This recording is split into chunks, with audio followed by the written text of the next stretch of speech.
Close the door.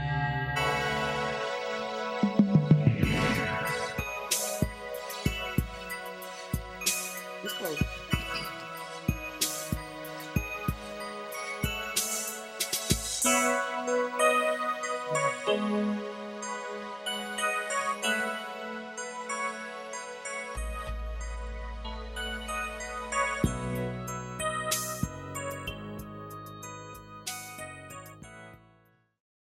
I'm your host, Marsha Florence, for Just Ask Podcast Live. Thank you, ladies and gentlemen, for tuning in. Now, you know how I like to do it, usually with guests. And if not, it's okay. What? Because we have Marsha's recap day as well. So, whenever you see me, ladies and gentlemen, the exciting part is that we always have some resourceful information for you to use. So, today I do have a guest. All right. This gentleman comes to us and has some very important information. Now, he has worked with a lot of city officials and done a lot of things in the city. But today we have something that we want to talk about, which is mental health. So, without further ado, don't want to waste too much time on me. Want to bring in my guest, Mr. Roy McCalister. Hey, Mr. Roy McCalister, how are you? Hey, Marsha Florence, thank you so very much for allowing me to have this opportunity. And first and foremost, I always like to give honor to God, who's the head of my life, and thank Him for giving not only me another day, but you and all the listeners that are listening another day. Well, amen. Thank you so much. Thank you. Thank you. Now, today I wanted to have you as our guest because I know you have some events coming up and some things that you like to share with our viewers to educate them and, just don't want to waste a whole lot of time. Tell us a little bit about yourself and what brings you here today with us.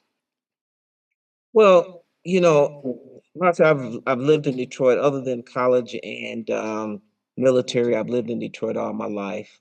Graduated from Detroit McKenzie High School and uh, bachelor's degree from Eastern Michigan University, master's degree from University of Oklahoma, and now I'm pursuing a doctorate degree. But to me, Detroit has just it's just been my heart, and I've always, it's always been about service. My parents used to tell me, if you can help others, help others. And I truly believe that us being here, helping others is our payment back to God who allows us each and every day. So these are the things that I do, and it's just about service. I've been a precinct delegate since 2005. I've been involved. I always tell the funny story because when I returned from Iraq, my wife had moved, and I didn't know where I lived. And had she not picked me up from the airport, I wouldn't have known where I lived. So it's just a thing where That's a it's about story. being a service. But yes, ma'am. But when I got involved, I was involved with the community. I was president of Greenwich Park Association for 6 years, commanding officer, Detroit Homicide Section. And while I was in Iraq, I was a regional commander of the 5 northern provinces of Iraq. It's just been So you've always on been Detroit in City this in Council. some type of service. Yes, ma'am. Yes, Yep. ma'am. And this is just service and how I can help people, disabled Okay. American veterans. So, yes, ma'am. Okay. Yeah. Well, I definitely want to thank you for joining us on our Veterans Clothing Drive, and we'll get to that. But I do know that you have some things coming up pretty soon too, and so it's like when you work within your community and you see the things that's needed, and you tell people, what, we need to do something about that. People don't believe you until you actually start it off, and then they say, "Oh, he's serious about that." So it always comes a time in people's life whereas if something that you feel should change or be made better, whether it's a community, whether it's a school system, local or official government agencies and things like that, it only happens when you take the ring and you get started with it, and then people say, you know what, I believe in this person, I got to help this guy or follow this guy or whatever.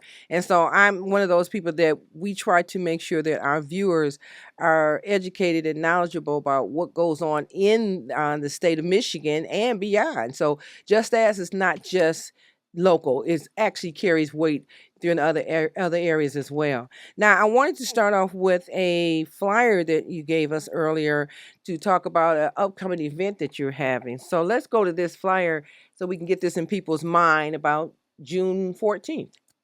So tell us about what we're Yes, ma'am. promoting. Yes, Marsha, everything that you talked about is life. And I said mental health is not because somebody has a crisis or they're going through some type of different challenges in their life. Mental health is life. And each of those things, where you're talking about school system, where you're talking about the political system, where you're talking about everyday life, there is something that you could be high and everything is going right and something can change. And since the COVID-19 pandemic, we've had more mental health cases and crises with people. And when I was on Detroit City Council, every 3 months I would have a mental health seminar or workshop. And these are some of the things that people are asking me about. So, Mm-hmm. what you just showed on June 14th, from 10 a.m. to 3, we're going to be at University of Detroit Mercy College Okay. in the Student Union Conference Room, and we're going to have talk about it. Each one of those things, we're talking about the legal, law enforcement, legislation, that's going to be the first panel. That panel is going to start at 10:15, and we're going to go until 11 o'clock. And in that panel right now, I have commitments from Chief of Police Bedison, Wayne County Sheriff Washington. I have the head judge for 36th District Court, Judge McConico, and although she will not be there, I'm having someone from the Wayne County Prosecutor's Office there. And I'm also working, I believe that we're going to have the Lieutenant Governor there. So that's going to be the first panel where people can come in and listen to on that legal side, that law Mm-hmm. enforcement, that legislative side. And then at 11:15, we're going to start our second panel. That second panel is going to be therapists, advisors, people to talk about so people can ask questions. Well, what do I do about this? What is going like this? As we all know, in 1996, then Governor Engler removed a lot of our mental health facilities. So Yes, we he have a did. lot of people that are Mm-hmm. just walking around. And there's a Mm-hmm. lot of assistance that is out there, and it's just that people do not know where to go. This is Mm-hmm. what we're going to bring. And then I'm looking to also have a person that talks about mental health exercises. So I'm going to have that. We're also going to have lunch at 12 o'clock because I believe in feeding folks. Okay. We love to eat. If So you I say believe in food, feeding folks. they will come. If you say food, they Yes, will ma'am. come. Yes, Okay. ma'am.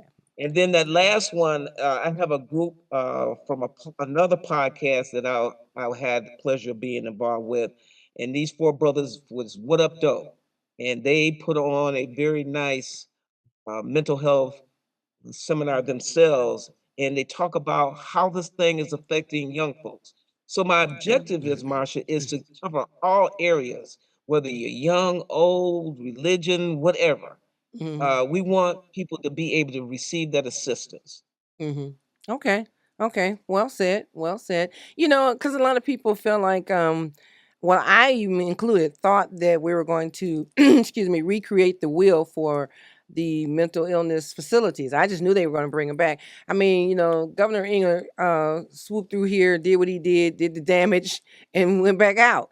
Then, all the other Hmm. ones behind him, I'm like, well, wait a minute, wait a minute. You can't just say we can all go to, facilities for a day or two and be cured. You can't say just keep taking a pill, be cured. You can't say, you know what, that's your loved one's responsibility to be cured. You can't do that. So I always wondered, will we ever have the reestablishment of mental health facilities that will be able to help support families in housing our mentally ill family members, not leave them there, like before, but include the family, make the family stronger in bonding with their family members who have mental illness so that they don't feel like they just drop them off and say that's somebody else's responsibility. Never do that. But at least have a facility that if we need to have respite care of any type, we have it. And we know that law enforcement, has been also trained and experienced in recognizing mental illness, as well as how to incorporate the care, proper care for when you are encountering a person with mental illness. That's a whole dynamic by itself. That's a subject. I mean, when they created the 988 number, you thought, well, Hmm. that was a cure all. Well, people say, well, I called them and they say, oh no, that's not a crisis. Okay. That would, I'm Right. saying my loved one is acting sporadic, what do I do? And they say, well, that's not a crisis. Well, wait a minute. Why am I calling 988 if it's not a crisis? So we do need to get a better handle on, mental health. And I thank you for, joining me today to talk about this to make sure people are aware. So we're going to bring that flyer back up as well. So we're not going to just go past that. But did you want to say anything else about that event? Well, again, Marcia, you hit some excellent points because one of the things is we have to look at mental health that the funding is appropriately spent. Because a lot of times, we need long-term care. You have a person that's going through a crisis, you put them in for 72 hours, you put them back out there. Okay, if Mm-hmm. they don't have any follow-up or long-term assistance, then what good is it? Then a lot of times, especially in our culture, we kind of be in denial that we Mm-hmm. have a relative or loved one. Oh, that's Uncle Luke, that's Uncle Luke. Let him go, leave him alone, let him go. But then when Uncle Luke injures himself or he injures someone else, then we start saying, dang, I should have got Uncle Luke some help. Yep. So these are the things that we have to look at. I was talking to a community leader, and they had a little bit of training in mental health. And a gentleman had left a facility within her area and came to her house. She happened to know it. She called the mental health location where this individual was at, and the person told him that I can't deal with it. And I was just floored when Oh she yeah. said that Oh yeah. because you're supposed to be the expert there, and so therefore this on June 14th is also for her too. Because Mm-hmm. if you are supposed to be there helping someone and you saying I can't deal with it, then again, that's mental health that you need Something wrong. assistance. Right, Yes, something ma'am. wrong. Yes, that means something's wrong all the way around. You Yes, just ma'am. housing, but you're Yes, not ma'am. really doing it. Yeah, yeah. Yes, So ma'am. yeah, Mhm. I hope I wish you much success with this because the mental health issue has been on the table so long, and we still don't have a handle on it. And every summer, unfortunately, we just have this outbreak and people saying somebody got hurt, somebody got killed. Yes, ma'am. All this, and it goes back to mental illness. And we do know that sometimes within seasons, there's certain occasions that upset people. I mean, whether it's Christmas, whether it's Thanksgiving, we get mass shootings and stuff like that. And it's like, well, what is it about these holidays that really trigger people off? And so It's also depression. Right. And depression. Mhm. And most definitely Mhm. depression. Yes, definitely. Yes, ma'am. I want to bring up a couple of photos of you and some individuals. So let me see what I got here. Now what is this? I see you doing some cleanup here. What what's Yeah, going on? this is Jamoja Village. Jamoja Village, there's a young brother, Jawan Howard. And this brother took on and this area here, I mean, prior to this, there were people would just come out through bottles and trash and everything. This brother's cleaning that area up. Purchased about 3 buildings over there, and his Mhm. thing is to help out the community. And I'm out here. I came out here. Me and my team came out here, and we was out here, and folks came out and said, "Oh yeah, okay, yeah, he ain't gonna do nothing. Look at the way he dressed."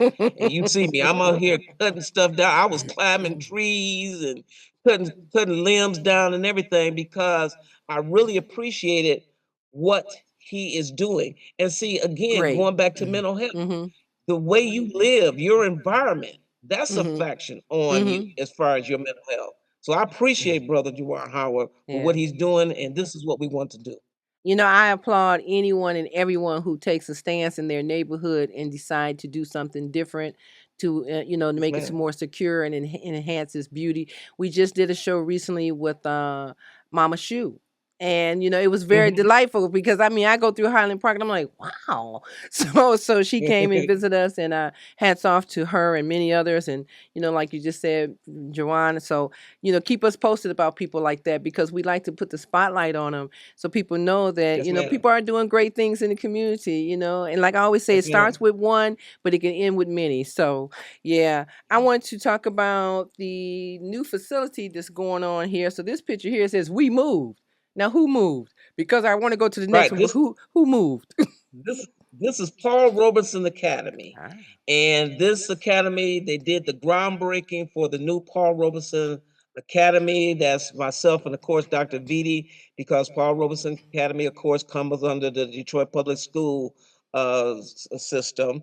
And we were out there, and they did the groundbreaking. And again, it is important because there are so many young people that are out there that we do not know, or do I say like this? We do not understand what they're going through. This picture here is Dr. Robinson, who was in the black shirt, and Dr. Johnson, who's the cool guy with the hat on with the sunglasses there, cool Mhm. as can be.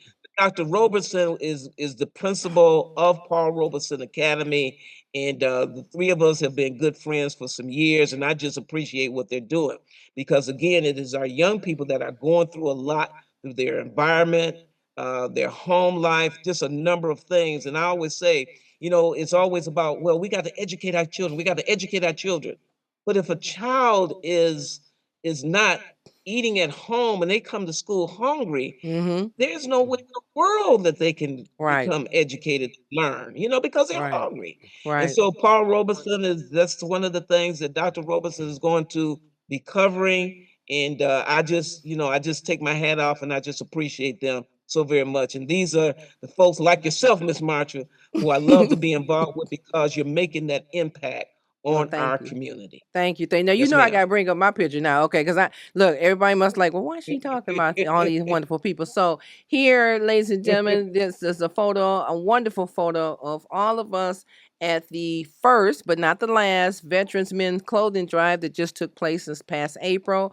So you see the treasurer Shabri himself, myself, and Reverend Jim Holly, who gave us the facility. I must tell people Constantine Family Center was really, really nice, and we plan to do business with them again. We hope they invite us back. It was just gorgeous, and I really appreciate it.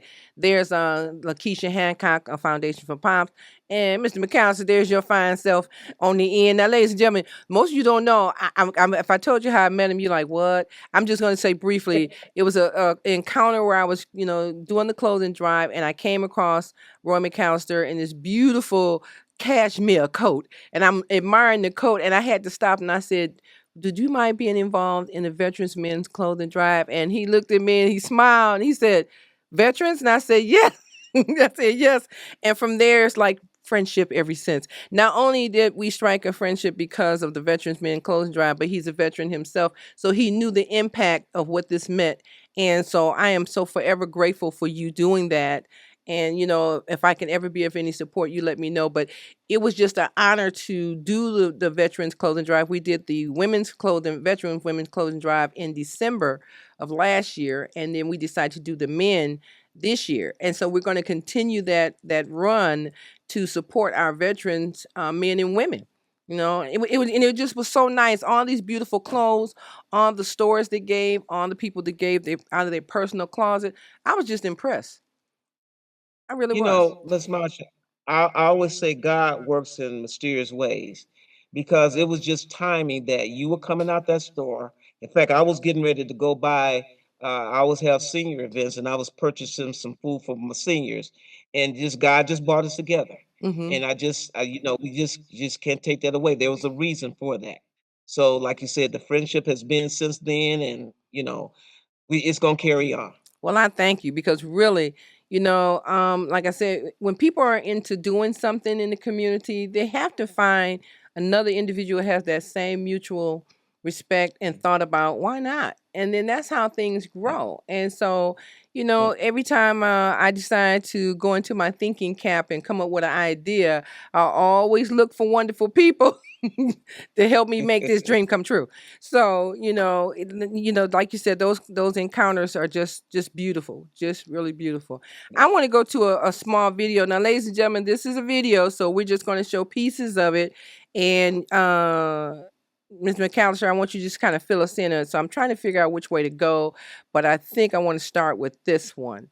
So I want you to tell us about the Janson Hargrove Transit Center. I know that was short, so I want to run that again, and I want people to see that, and then I want them to see another portion of it before I that's you on the inside of the transit center, correct? Ma'am, yes, ma'am. Okay. Jason Hargrove was a bus driver, and he caught COVID, Mhm. and unfortunately, he passed from that.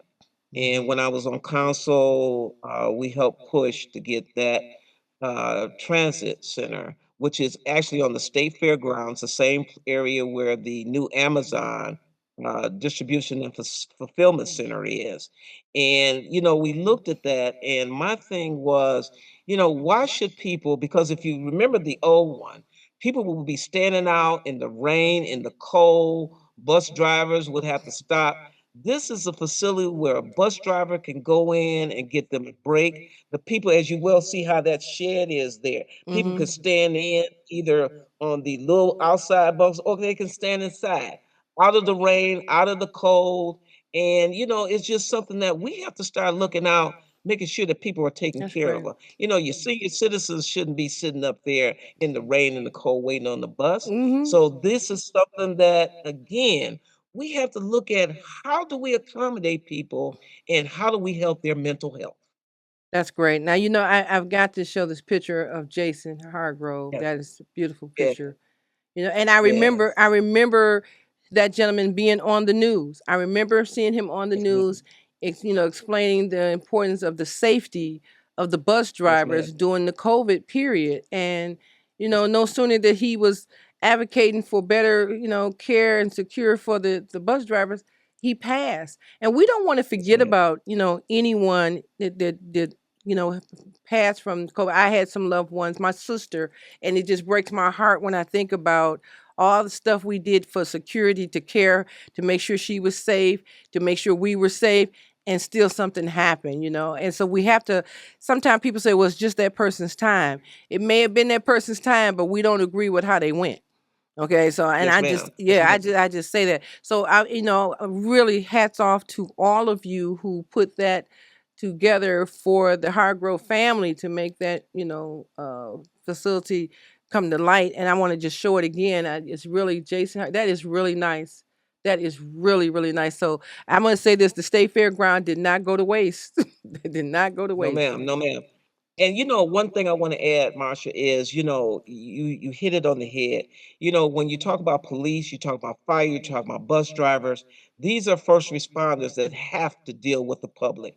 When COVID, when a lot of people were able to close down and didn't have to go out, bus drivers had to be out there. Police officers had to be out there. Firefighters had to be out there. EMS had to be out there. Mm-hmm. And each time they're coming in contact, they're exposing themselves as well as their families to these crises that's happening. So we have to take our hats off and accommodate them and give them prayer for what they're doing and what they Oh go yeah.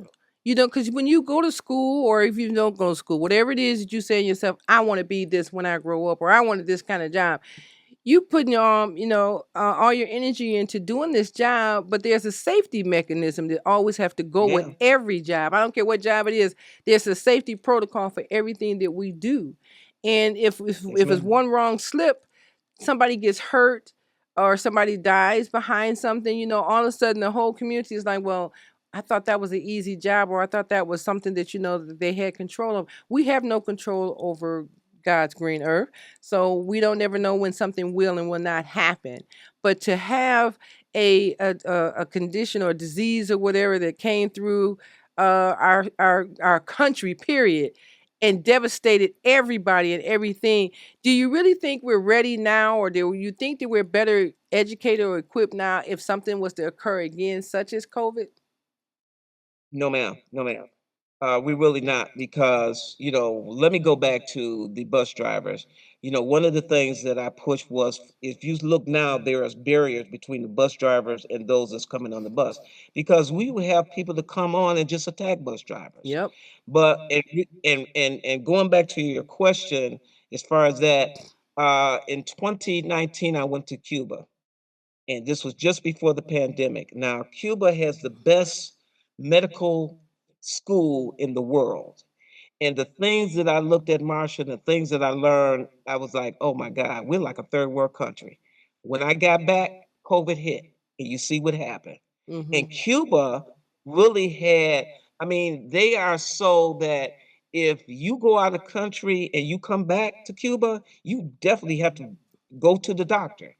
if there is somebody that is sick in the community and they don't go, the people is going to rally and they're going to send the doctor to that person. That is how they are so much as far as healthcare that goes. Wow. But yes, I mean, we really have a long way to go. We really do. Well, we're gonna be all right. We're gonna be. We got people like Yes, you, ma'am. people like me. Okay. Now, before I wrap up, you want to say anything else about this upcoming event? I see that we have a date Only here, June 14th, from 10 a.m. to 10 what? to 3. 10 to 3. Okay. All right. Now, those of Yes, you who are ma'am. always And concerned about lunch, you know it's lunch in there. You know, you say, I'm going to be there at 10 o'clock in the morning, 3 o'clock. They must be feeding me. Yes, ladies and gentlemen, they will be feeding you. But the purpose of you going is to get educated and some knowledge about these different situations dealing with mental health. Is that correct? that is, you couldn't have said it better there, Marsha. Couldn't have said it better. I need you as my advertising person. Hold on now, hold on. Okay, look, I'm advertising now. I'm advertising now. Well, well, I want to say this: will you come back and see us again? Yes, ma'am. I definitely will, and I will be honored to come back. And I'm going to, in fact, I'm going to refer some people because there's some more folks that need to be coming on the Marsha Florence Just Ask Talk Show, All and right so now. that they can learn about what's going on now and what they're doing in our city of Detroit. All Thank you right so now. very much. Thank you, thank you. Now hold that thought for me, and I'll be right back. If you store your guns properly, I'll feel safer when I'm playing outside. Safer when walking home. And I won't have to tell my kids, this isn't a drill. Never let your gun get into the wrong hands. Always lock it up. I try to keep up with what these young people is doing and knowing. I was at work and I just got a text from a number that I didn't know. I sent him a text. He texts me back and say, "Who dis?" And I just thought that was the funniest thing. The next few weeks, she just made fun of me, like would answer the door and say, "Who dis?" Who dis? Drop off a warm meal and get more than you expect. Volunteer at americaletsdolunch.org. America, let's do lunch. We see champions everywhere we look. In every sport, on every court, we're building a foundation to ensure all athletes are safe, supported, and strengthened. At the U.S. Center for Safe Sport, we're shifting sport culture because every athlete deserves to compete free from abuse.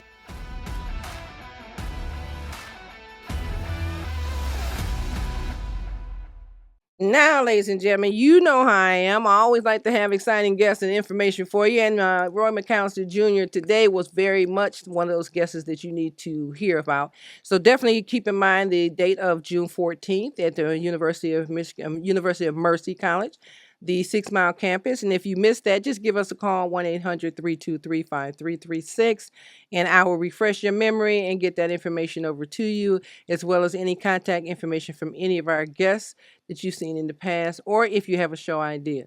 I'm your host, Marsha Florence for Just Ask, and what do I always say? If you have a question about a person with a disability or just a general question, don't be afraid to ask, just ask. See you next time.